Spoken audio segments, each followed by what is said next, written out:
Astaghfirullahaladzim, la ilaha illa huwal hayyul qayyum wa atubu ilaihi wa la hawla wa la quwwata illa billahil aliyyil azim. Astaghfirullahaladzim, la ilaha illa huwal hayyul qayyum wa atubu ilaihi wa la hawla wa la quwwata illa billahil azim. Bismillahirrahmanirrahim. Alhamdulillahirabbil alamin. Wassalatu wassalamu ala asyrafil anbiya'i wal mursalin wa ala alihi wa sahbihi ajma'in. Rabbi shrah li sadri wa yassir li amri wahlul 'uqdatam min lisani yafqahu qawli. Rabbi yassir wa la tu'assir, Rabbi yassir wa la tu'assir, Rabbi yassir wa la tu'assir. Assalamualaikum warahmatullahi wabarakatuh. Hadirin hadirat rahmatillah Allah Subhanahu wa taala. Kembali kita bersyukur kepada Allah Subhanahu wa taala. Allah bagi ruang buat kita hari ini untuk sama-sama kita berada dalam tamat-tamat syurga Allah, iaitu dalam majlis memberkati Allah, berzikir kepada Allah SWT. Dan insya-Allah mudah-mudahan majlis kita pada hari ini tazkirah ringkas menunggu waktu isya dirahmati oleh Allah SWT. Saf kepimpinan masjid, para jemaah muslimin dan muslimat dirahmati oleh Allah SWT. Sekalian mohon maaf juga sikit. Semoga Taufik baru bagi tahu tadi dalam 6.30 saya ambil isteri saya tadi, so saya datang ke sini insya-Allah. So malam ni bergema bergentum lah ni. Mesti bayar pukul 12 tengah malam nanti tu mengalahkan bintang ni, bercahaya mengalahkan bintang. Kalau kita tahu malam ni tadi sifu saya, guru saya telefon tadi, kejap tadi dia kata, Ustaz jangan masuk kandas pukul 11.50 malam ni. Saya kata kenapa? Kita takut keluar tahun depan. Masuk dia dah pukul 12 tu, kita keluar tahun depan 2014. Allahu Akbar. Tuan-tuan dirahmati Allah SWT, kita jumpa satu buku kitab ni. Kitab ni hadiah daripada sifu saya, guru saya, Dr. Zulkifli Muhammad Al-Bakri, yang mentauliahkan teknik belajar kaedah Al-Quran ni. Alhamdulillah tahun ni menjadi menghasilkan sebuah sekolah terbaik di Malaysia, terbaik di Melaka mengikut keputusan PSR. Jadi tuan-tuan, saya nak sampaikan daripada kitab buku saya ni lah. Tuan-tuan boleh carilah kat kedai, mungkin ada PTS Darul Furqan, karangan PTS Darul Quran, apa dia peti penerbit PTS Darul Furqan Sini Berhad. Menulis dia doktor sendiri lah, guru saya sendiri, Dr. Zulkifli. Tajuk dia demi masa. So hari ni kalau kita cerita tentang masa, adik yang reka dengan adik yang tak reka. Bulan 6 tahun ni saya berjumpa dengan sahabat saya di MITC Melaka, satu kedai mamak dalam buku 3 bagi. Dia translate daripada Johor nak pergi ke KL. So dia call saya, dia kata, Ustaz saya nak jumpa Ustaz ni, saya ada on the way ni, perjalanan. So dia kata, saya boleh tak ada masalah. Waktu tu dalam pukul 12 tengah malam. Saya kata boleh, tapi kedai makan semua tutup lah. Dia kata kedai mamak tak ada Ustaz. Ada, kat mana? Dekat Maidin. Maidin tu kat mana Ustaz? MITC. Macam tu lah. So saya jumpa dia. Kereta hebat tuan-tuan, pakai kereta hebat. Pakai kereta saya tu tak layan dah. Dia masuk dalam kereta, adjust ni BMW. Masuk je dia adjust ni. Saya nak masuk pun takut, nak bawa takut. Duit berkepul hebat. Janji pukul 1, datang pukul 3 tuan. Mamak tengok saya tengok mamak. Paling pada mamak. Saya tengok jam dia dekat tangan jam dia tu. Saya tanya, hebat jam? Hebat. Mahal dia kata. Berapa? 13,000. Kalau tutup umpak dia boleh tangkap jam sudah. 13,000 jam tuan. Jam kita RM10 kat kedai. Ini yang berlaku tuan. Akhirnya apa tuan-tuan? Saya tanya dia, awak hebat dengan kehebatan, jam hebat, kasut hebat, tapi masa tak ada. Allah berfirman dalam surah Al-Asr, Bismillahirrahmanirrahim, Wal 'asr innal insana lafi khusr illal ladzina amanu wa 'amilus solihati wa tawassaw bil haqq wa tawassaw bis. Allah berfirman, Allah berkata, Bismillahirrahmanirrahim, dengan nama Allah yang pemurah mengasihani. Wal 'asr, dan demi masa. Innal insana lafi khusr. Sesungguhnya manusia itu dalam kerugian. Ruginya manusia ni kita tak sedar. Rugi manusia ni kita tak sedar. Sehingga kan seorang sahabat Rasulullah pernah bagi tahu kepada kita, iaitu Ibnu Abbas melaporkan. Ibnu Abbas ni sahabat Rasulullah yang hebat. Nabi SAW berkata, ada dua nikmat antara nikmat-nikmat Allah yang sering dilupakan oleh manusia. Tuan-tuan, sama-sama kita muhasabah diri, sama-sama kita ingat siapa kita. Dua ni cukuplah. Yang pertama, kata Ibnu Abbas, yang diberitahu oleh Rasulullah, pertama adalah nikmat sihat. Kadang-kadang kita ni rasa kita sihat, tapi kita tahu dalaman. Sahabat saya pagi tadi, Encik Man, Abang Man, kita panggil dia Abang Man. Saya insya-Allah yang baru berlangsung perkahwinan. Dia sekiranya sahabat saya lah. Dia ada satu syarikat fotografi tu. Dia ambil gambar kami lah, kami tak ke gambar. Dia post dalam Facebook pagi tadi. Dia ni kerja kesihatan, pejabat kesihatan di Hospital Melaka. Dia post pagi tadi, dia kata, Ustaz, dia kata, bagaimana perasaan seseorang kalau sekiranya kita merasakan bahawa baru kita minum dengan dia, kita minum dengan dia pagi tadi, dan tiba-tiba pada esok ni dah tak ada, rasa macam sebab. Dia kata kat saya satu perkataan, macam sihat tapi tak jangka Allah ambil. Macam sihat. Saya kata itulah kalau dah ajal Allah tak tangguh pun sesaat. Dia kata macam sihat. Jadi kita petik dekat sini, Allah kita sering lupa, manusia adalah, kita sering lupa adalah dua nikmat ni. Yang pertama nikmat sihat, yang kedua nikmat masa lapang. Nah, kita lupa benda ni. Kalau kita jaga benda ni, kita yang terhebat. Jaga dua nikmat ni. Pertama nikmat sihat. Jangan waktu sakit baru nak cari. Ada orang waktu sakit tak cari ubat, itu dah zalim. Allah tak zalim pada hamba dia, tapi kita lah yang zalim pada diri sendiri. Ada orang jumpa saya, dia kata, Ustaz, demam, kahwin demam je, tak payah pergi klinik pun. Mana boleh, tuan? Mana boleh? Kalau pergi jumpa Tok Bomo, minta Tok Bomo pergi klinik. Mana boleh? Hukum dia adalah kita kena pergi klinik biar ubat. Hukum dia adalah wajib kat situ. Jangan zalim diri sendiri. Tak apalah, bomo sikit-sikit, esok baiklah tu. Mana boleh? Itu nikmat sihat. Yang kedua nikmat masa lapang. Kalau ada masa lapang, gunakan. Kadang-kadang kita duduk tanya, apalah, muda lagi, kita nak pergi ke mana-mana pun muda lagi. Ya, dah tua. Macam mana? Adakah sempat kita nak beramal hebat macam yang muda? Sebab itu Ibnu Katsir dalam kitab dia menceritakan, begitu juga dengan Ibnu Khaldun dalam kitab dia yang dipakai 500 tahun mengkaji tentang masyarakat, dan dia beritahu, dia kata, kalau nak tengok remaja, nak tengok masa depan negara akan datang, tengok remaja ni pada hari ni. Tuan-tuan boleh nilai dah sendiri macam mana remaja kita pada hari ni, dengan budaya rempit ni. Kalau kita cerita benda yang buruk, mereka memamerkan benda yang buruk. Kalau kita cerita benda yang elok, ada juga yang elok, tapi kebanyakan yang buruk. Kita baca dalam surah khabar, hari ni banyak cerita-cerita tentang berkaitan dengan drama remaja.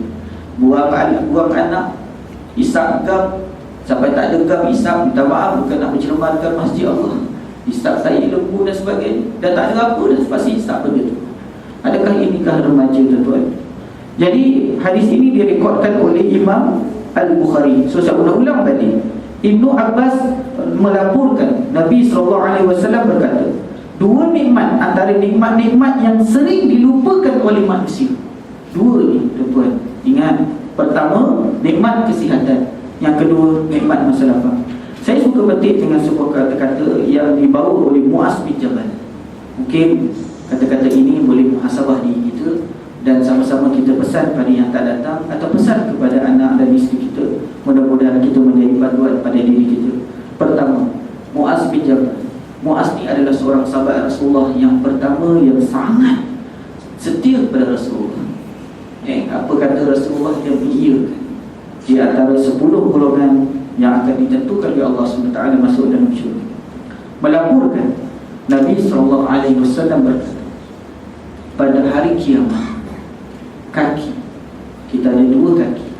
Kaki seseorang hamba tidak akan bergerak sehingga dia ditanya 4 perkara. Tuan-tuan, bersedia dengan 4 ni? Sama, saya menasihati diri saya menasihati tuan-tuan. Muaz bin Jabal melaporkan Nabi SAW bersabda, pada hari kiamat, kaki seseorang hamba itu tidak akan bergerak sehingga ditanya 4 perkara. 1,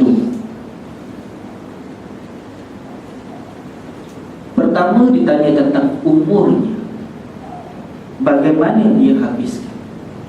Apabila akil balik, sehinggalah umur kita sekarang, bagaimana kita habiskan umur kita. Adakah kita dekat dengan masjid? Ataupun adakah kita dekat dengan masyarakat? Adakah kita memandang kaum jiran, kawan-kawan sebelah kita? Tidak ada iman seseorang itu kalau jiran kita lapar, kita kenyang. Tuan-tuan, kita hidup berjiran ni. Adakah kita sentiasa baca Quran dan faham Al-Quran? Umur kita habiskan di masjid, berjemaah. Kalau tak di masjid, di rumah dengan isteri dan anak kita. Adakah umur kita habiskan dekat yang baik? Maka jalanlah kaki pertama. Tapi kalau belum, tuan-tuan, Allah bagi lapang kepada kita pada hari ini untuk kita bertaubat, istighfar kepada Allah. Anggaplah bahawa tuan-tuan terlepas pandang, puan-puan terlepas pandang, saya mungkin terlepas pandang. Pertama yang Rasulullah bagi tahu adalah tentang umur. Kalau belum, astaghfirullahalazim atau nastaghfirullahalazim, mohon kepada Allah SWT keampunan. Nombor 2, masa mudanya, bagaimana dia lalui masa muda. Kadang-kadang saya pesan kepada anak muda, jangan habiskan masa di usia kamu, kerana di usia kamu lah akan ditanya oleh Allah SWT. Tidak akan berganjak kaki kalau ditanya tentang masa muda. Kenapa Rasulullah tekan sangat pada masa muda? Sebab masa muda lah akan membangunkan Islam. Masa muda lah yang angkat perang. Maka masa muda lah yang akan menjelmakan keindahan dalam Islam. Sebab itu dikatakan masa muda. Pertama, masa dia melalui umur dia. Yang kedua, masa muda dia. Tuan-tuan, kalau kita ada kesalahan, perempuan, kalau kita ada keinsafan, hari ini kita mohon kepada Allah SWT. Sebab takut kaki pertama lepas, kaki yang kedua masa kita muda dahulu belum terlepas. Jadi nak tak nak kita kena lepas, insya-Allah, tuan-tuan. Nombor 3, hartanya dari mana dia dapat dan ke mana dia belanja. Nampak kat situ. Ada orang fikir tentang harta yang dibelanjakan, dia tak fikir mana dia dapat. Ada orang fikir, dia kata dekat kita, duit dia dapat nombor ekor, nak halalkan duit tu masuk bank Islam. Tahu tak? Saya dapat tu, saya terkejut apa? Nak marah tak boleh, dia telefon kalau depan memang kena marah. Dia kata, ustaz, saya dapat tiba-tiba, ustaz, kereta accident. Saya ambil nombor tu, saya pergi tikam. Berapa dia dapat 2,000. Nak halalkan tu masuk dalam Islam, keluar balik. Duit halal tu. Mana boleh macam tu, tuan? Dia tak dikira lah. Sebenarnya Rasulullah kata, ke mana kita dapat duit tu, di mana kita dapat dia tu, ke mana kita belanja.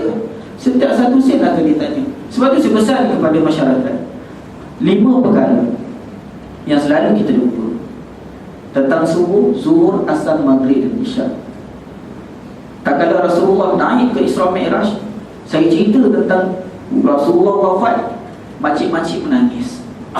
Saya dah ceramah dekat satu masjid dekat Mumbai, menangis makcik. Dia kata tak sangka Rasulullah sayang kita. Umur makcik berapa? Umur makcik 40 dah. Ya Allah, baru 40 makcik baru tahu Rasulullah sayang tak kita. Rasulullah nak wafat pun Rasulullah sayang tak kita. Rasulullah tu boleh kaya kalau dia nak kaya, tapi dia tak tinggal apa pun, hanya tinggal sunnah dan juga Al-Quran. Kenapa kita sibuk sangat nak cari berkat Nabi Musa? Ada pakcik, semua pakcik dekat Kedah. Saya ada ceramah kat Kedah. Dia kata ustaz, rasa ustaz, dia lawak-lawak lah lepas makan tu, lepas apa ceramah dia jamu lah makan. So saya borak lah dengan tu. Dia kata kat saya, dia kata ustaz, rasa ustaz tongkat Nabi Musa ada lagi tak? Saya kata kenapa pakcik? Yelah, kalau ada tongkat Nabi Musa senang, nak pergi Sabah Sarawak, ambil tongkat tu, pukul, air tu terbuka. Lalu tu saya pun nak cari tongkat Nabi Musa. Saya pun pelik nak tongkat Nabi Musa. Lepas tu dia kata, ustaz, ada tak ilmu Nabi Ibrahim? Saya kata kenapa? Nabi Ibrahim ustaz kalau pegang api tak terbakar, boleh angkat dia. Ya Allah, dia tak sibuk dengan Al-Quran. Nabi Musa kalau hidup terus ikut Nabi Muhammad sallallahu alaihi wasallam. Dia tak akan ikut, dia tak boleh ikut apa ni, dia pun syafaat kat situ, tak boleh. Kalau Nabi Isa pun hidup pada ketika hari ini, dia kena ikut Nabi Muhammad. Dia tak boleh bawa dia punya syafaat dia. Dia kena bawa kepada Nabi Muhammad sallallahu alaihi wasallam. Dia sibuk sangat nak cari mana tongkat mana ni, ya Allah, sedih saya. Kalau menyentuh silat Melaka tu senang ni, nak pergi Indonesia pukul dia pun jalan. Tak ada berita dia masuk. Allahu Akbar. Dia hebat betul. Cari Al-Quran. Al-Quran ni mujizat. Baca Al-Quran hati tenang. Apa yang tidak ada dalam Quran, semua yang ada dalam Quran. Al-Quran ni syifa. Ada jumpa saya, dia kata, ustaz, anak saya degil. Macam mana nak hilangkan rasa degil anak saya? Baca Al-Quran. Surah Al-Ma'idah ayat 1-3, baca, hembus dalam air, bagi minum. Ada jumpa saya, dia kata, ustaz, anak saya ni suka bohong sangat. Kerja ni bohong ni. Saya kata, puan pernah bohong? Pernah. Tapi kalau mak ayah pernah bohong, takkan anak tak pernah bohong. Dari mana dia belajar? Adalah daripada ibu dan ayah. Dia pernah bohong. Dia kata, ustaz, ada tak? Kalau kata makcik pergilah hospital, pergi tanya, ada tak ubat hilang bohong? Mana ada? Ubat hilang bohong tak ada dalam dunia tu kan? Tanyalah siapa pakar ke, tak pakar ke, tak ada. Tapi dalam Quran ada jawapan. Rujuk dalam surah Al-Baqarah, ada jawapan. Hembus dalam tu, bagi minum, insya-Allah hilang. Yakinlah, kafa bila yakin iman. Yakin dengan iman, insya-Allah akan terubah. Ni tidak, jumpa hantu cari Quran. Jumpa hantu pegang. Saya pernah dekat sekolah Separotia tahun 2010. Siapa ada anak dekat Separotia tahun 2010 ke 2009, saya minta maaf kalau salah. Waktu tu dia punya kaunselor hubungi saya. Dekat sana ada seorang pelajar kena histeria, yang kena masuk. Dia pegang Al-Quran, menggigil. Ya Allah, saya kata, Hasan, takut ustaz. Satu sekolah tutup hari tu sebab kena histeria. Adalah beberapa penyakit yang saya tak disebut dekat situ. Pegang Quran. Saya kata, awak pegang Quran tak guna, baca. Pegang tak guna, baca. Tak boleh nak baca ustaz, takut sangat nak sebut jadi lain. Baik, pegang. Baca, saya kata. Baca. Dia punya takut tu bukan takut. Dekat seorang dia tu 3 orang ke 4 orang. Tuan-tuan banyak kalau buat ni. Buat tu perempuan tu tingkatan 3 ke tingkatan 5. Subhanallah. Dia tenang whiteboard tu, terlepas pintu. Bila tengok macam tu, seorang kena, semua menjerit. Semua cari Quran, pegang. Ni, pegang peluk. Saya kata, buat apa pegang? Baca. Ustaz tak dibaca dah, ustaz tak ingat. Ustaz boleh baca dah, ustaz. Baca, saya kata baca. Baca tuan-tuan, baca Quran, insya-Allah. Hartanya dari mana dan dia dapat dan ke mana dia belanjakan. Ini akan ditanya oleh Allah SWT. Kalau kita dapat daripada harta sumber yang haram, maka nerakalah jawapannya. Seksa kubur, seksa daripada alam barzakh memang hebat. Maka tentulah dalam neraka Allah. Matlamat tidak menghalalkan cara. Tak ada cara untuk menghalalkan matlamat. Tak ada. Macam saya ceritakan tadi, seorang tu dia dapat tikam lembu ekor 2,000. Dia masuk dalam Islam, dia halal. Tak dikira tuan-tuan. Tak dikira. Jangan buat macam tu tuan-tuan. Hartanya dari mana dia dapat dan ke mana dia belanjakan. Nombor 3, nombor 4, tentang ilmunya, bagaimana dia amalkan. Tentang ilmu.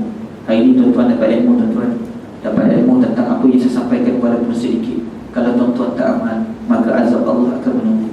Dalam hadis yang lain, Nabi SAW bersabda, di dalam pada masyarakat nanti ada sepotong sebuah besi panjang, besi yang panjang dilayurkan di dalam api, dia tentang ilmu. Sebab tu Allah cerita sangat tentang ilmu. Ada satu lagi buku tentang tutur ni, guru saya ni, kuasa ilmu, yang tuan boleh cari dekat kedai. Saya baca. Ini buku ni dihadiahkan. Kalau tuan-tuan tengok hadis Nabi ni, saya selalu cerita dalam ceramah-ceramah saya dekat sekolah-sekolah. Saya pun sekolah saya masuk lah. Saya ceramah dekat sekolah. Ada satu pelajar tu menangis dia kata sepanjang, dia waktu tu dia tingkatan 5. Menangis tu dia kata kat saya, dia kata, "Ustaz, subhanallah," dia kata, "saya tak tahu pun benda ni." Ialah sebab tak ada orang bagi tahu. Ni saya nak bagi tuan-tuan. Ni tuan-tuan bawa ni, lepas ni tolong bawa kertas, bawa pen. Jangan dengar saja. Ni ancaman Rasulullah. Apa dia? Kalau tak ada sekarang zaman teknologi, letaklah cameraman ke apa, handphone rakam ke, dapatkan ilmu atau ingat point. Ingat tuan-tuan, sebab ilmu ni tak boleh dipegang. Ilmu ni tak nampak. Ilmu ni tak boleh dipegang dan tak nampak. Ilmu ni nur, cahaya bagi orang yang bersih hati dia akan lekat ilmu dalam hati dia. Pada masyarakat nanti ada satu besi. Besi itu sangat tajam, dilayurkan di dalam api. Kemudian hamba Allah ni yang banyak ilmu, tapi dia tak aman, tak guna juga kan? Dia tak aman. Dia ambil satu besi tu, dia tucuk dekat perut ni. Dia tucuk dekat perut ni bagi keluarkan usus. Diikatkan dekat apa? Dekat besi tu, besi yang panas tu, dipacakkan pada masyarakat dan dikeluarkan usus tu sepanjang. Ulama mentafsirkan sepanjang mana ilmu itu, sepanjang mana usus itu keluar, sepanjang ilmu yang dapat, tetapi dia tak aman. Tuan-tuan dapat ilmu banyak dekat sini. Tuan-tuan jemput banyak penceramah yang hebat. Tuan-tuan jemput ulama-ulama yang hebat. Tapi sebanyak mana yang tuan-tuan amal ilmu tersebut? Musabah diri kita sama ini. Kita musabah diri. Berapa ilmu yang kita dapat yang kita tahu. Kenapa kita membiarkan diri kita dicampak? Surah Al-Baqarah ayat 195. Kenapa kita campak diri kita dalam kebinasan? Rujuk balik tuan-tuan. Walaupun dapat satu ilmu, sampaikan. Ada dua kaedah sampai. Satu, kaedah menyampaikan mengenai ikhra, baca. Kedua, kaedah sampai mengenai tulis. Kita buat buku, kita tulis apa yang kita dapat. Itu dia. Sebab itu dalam Quran Allah turunkan ayat pertama surah Bismillahirrahmanirrahim. Ikhra bismi rabbikal ladzi khalaq. Khalaqal insana min 'alaq. Ikhra wa rabbukal akram. Allazi 'allama bil qalam. 'Allamal insana ma lam ya'lam. Allah turunkan surah ini di dalam bulan Ramadan yang Nabi ketika itu sedang berhalwat. Halwat maksud dia duduk seorang-seorang. Zaman remudi sekarang percaya halwat tu lelaki perempuan. Zaman Rasulullah halwat tu duduk seorang-seorang. Duduk dalam 3 tingkat bangunan tu di dalam gua, namanya Gua Hira. Duduk dalam tu tengok pandangan masyarakat Hira, masyarakat Quraisy ketika itu yang tak mampu dan tak sanggup oleh Nabi sallallahu alaihi wasallam. Pada Nabi waktu kecil, Nabi dibelah berdada ni, dibelah dada ni, dicuci dengan air Zam-Zam. Ada yang kata secara zahir, ada yang secara batin. Batin maksudnya dibelah dalam, semua dipancarkan. Udah keluar. Dia tak keluarkan daripada jantung tu, hati tu tak dikeluarkan. Ada yang nampak dalam konsep zahir. Zahir maksud dia dibelahkan betul-betul. Dibelahkan, Jibril belahkan betul-betul, keluar, cucikan. Sehingga kan kanak-kanak yang pada zaman Rasulullah ketika itu nampak dan lari. Dan Nabi pingsan. Berjumpa dengan Halimatus Sa'diyah. Abu Sa'diyah tanya, mana Muhammad? Muhammad dah mati, dia kata. Muhammad bukan mati, Nabi Muhammad SAW bukan mati, Rasul Muhammad pingsan ketika mana nak dibedah. Nabi waktu tu nampak hati dia telah dibersihkan. Ketika mana Nabi berhijrah pergi ke Syam, ikut bapa saudara dia, dipayungkan. Itu tanda daripada kecil lagi Nabi itu ada tanda-tanda kenabian. Ketika mana Nabi duduk di Gua Hira, Nabi dipeluk oleh Jibril, ketua segala malaikat, nak diturunkan kepada ketua segala Nabi, iaitu Nabi Muhammad. Ketika itu 17 kali malaikat 17 kali syaitan menangis. Banyak kali syaitan menangis, dan kali yang terakhir syaitan menangis adalah itu. Nabi akhir zaman telah lahir.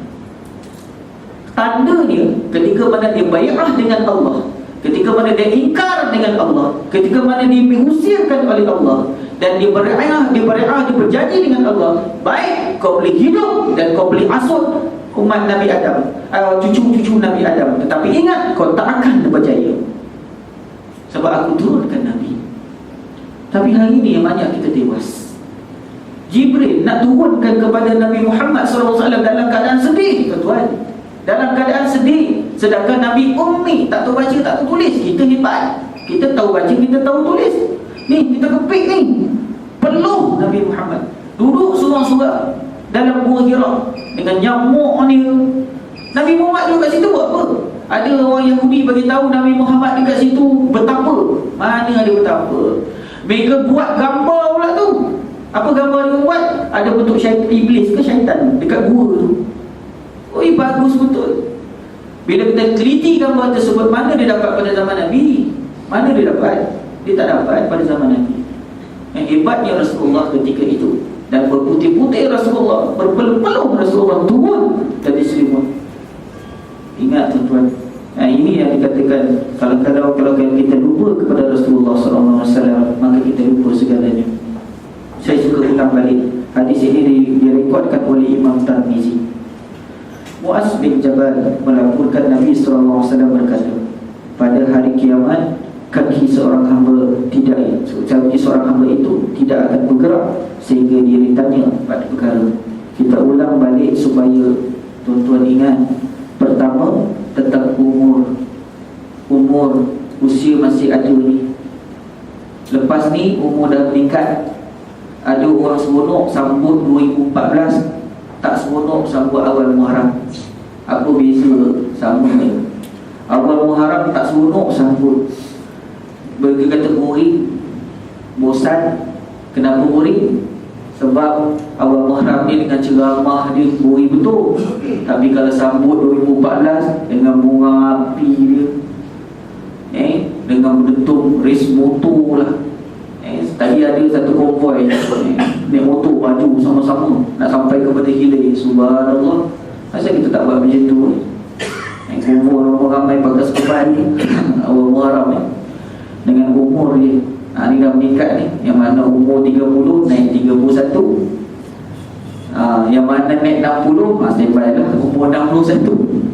Yang naik 70 naik 71. Macam saya umur 12 naik 13 tahun. Yang dengar-dengar lah. Perkara yang kedua adalah kaki yang kedua dilangkah lepas ditanya tentang umur adalah masa muda. Tuan-tuan, masa muda ni lepas tak lepas.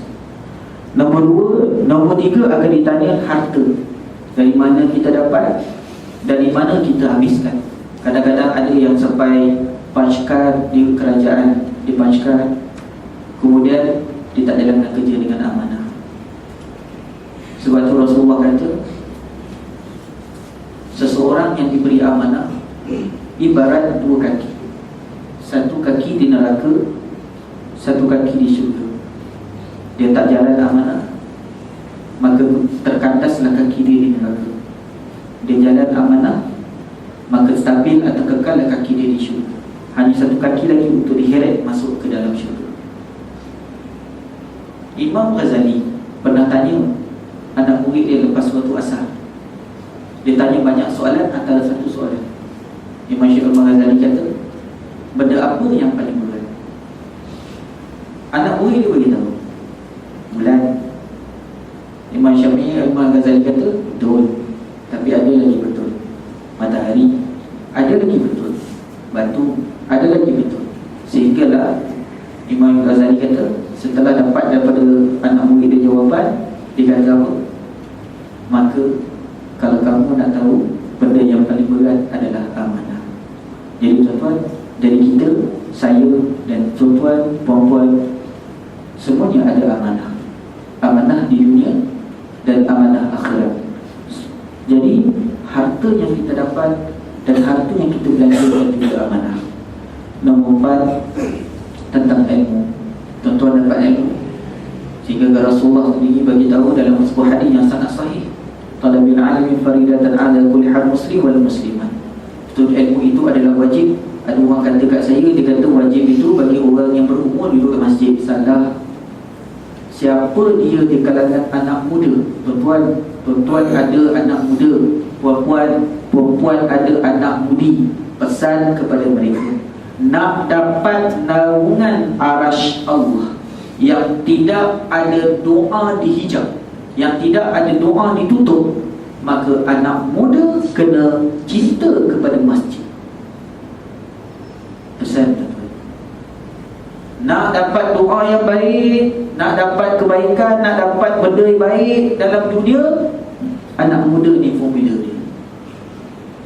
Cinta kepada masjid, dapat arasy Allah, doa akan dihijab, tidak ada doa ditutup. Itu formula dia. Jadi tuan-tuan, pesan antara kita mudah-mudahan dirahmati oleh Allah SWT. Hadis ini diriwayatkan oleh Imam Tirmizi, yang hadis ini adalah hadis sahih. Tuan-tuan dirahmati oleh Allah SWT, mudah-mudahan apa yang disampaikan pada hari ini menjadi panduan kepada kita. Mudah-mudahan menjadi muhasabah pada diri kita.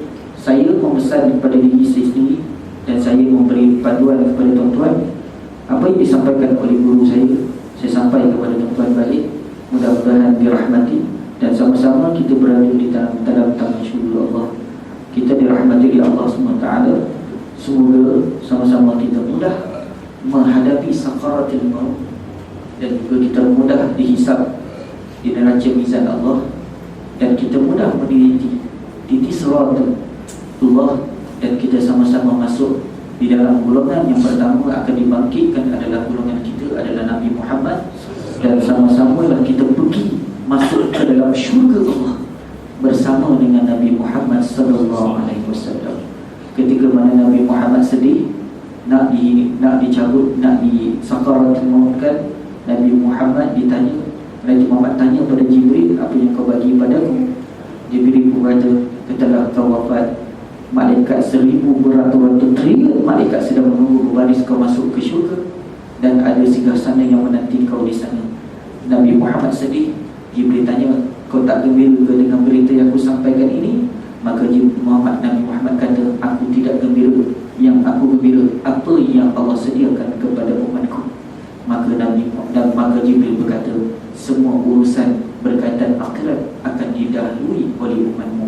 Ini bermaksud segala umat-umat yang terdahulu sejak Nabi Adam AS sampailah kepada Nabi kita Muhammad SAW. Kitalah yang dulu akan dihisab, dan kitalah dahulu akan dibangkit, dan kitalah dahulu akan masuk ke syurga Allah. Jangan terlepas peluang untuk sama-sama kita masuk ke dalam syurga Allah dengan membanyakkan membuat kebaikan dan bertakwa kepada Allah SWT. Yang baik tolong teruskan dan sampaikan. Ramai orang buat yang baik teruskan, dia tak sampai. Salah tu tuan-tuan. Baik teruskan. Tuan-tuan datang ke masjid, nikmat rasa seronok. Tuan-tuan sampai kepada orang yang tak pergi masjid, seronok, itu sampai. Yang baik teruskan dan sampaikan. Yang buruk stop, jangan sampaikan. Boleh tuan-tuan? InsyaAllah, mudah-mudahan dirahmati Allah SWT. Sekadar itu tazkirah ringkas kuliah maghrib. Mudah-mudahan tuan-tuan mendapat manfaat dan diberi keampunan oleh Allah SWT. Na'udzubillahi minasyaitonirrajim. Bismillahirrahmanirrahim. Alhamdulillahirabbil alamin, wassalatu wassalamu ala asyrafil anbiya'i wal mursalin wa ala alihi wa sahbihi ajma'in. Allahumma himna رشد وعزنا من شر نفسي لا إله إلا أنت سبحانك إني كنت من الظالمين ولا حول ولا قوة إلا بالله العلي العظيم. ربنا تقبل منا دعاءنا وحاجاتنا وصلاتنا ونيامنا وإمامنا وحياتنا إنك أنت السميع العليم وتب علينا يا مولانا إنك أنت التواب الرحيم. ربنا آتنا في الدنيا حسنة وفي الآخرة حسنة وقنا عذاب النار. وصلى الله على سيدنا محمد وعلى آله وصحبه وبارك وسلم. سبحان ربك رب العزة عما يصفون والسلام على المرسلين والحمد لله رب العالمين. Yang baik daripada Allah SWT, yang lemah dan kurang adalah kelemahan saya sendiri. Mudah-mudahan dirahmati. Saya mohon maaf sekadar terkasar antara tertutup belajar. Assalamualaikum warahmatullahi wabarakatuh.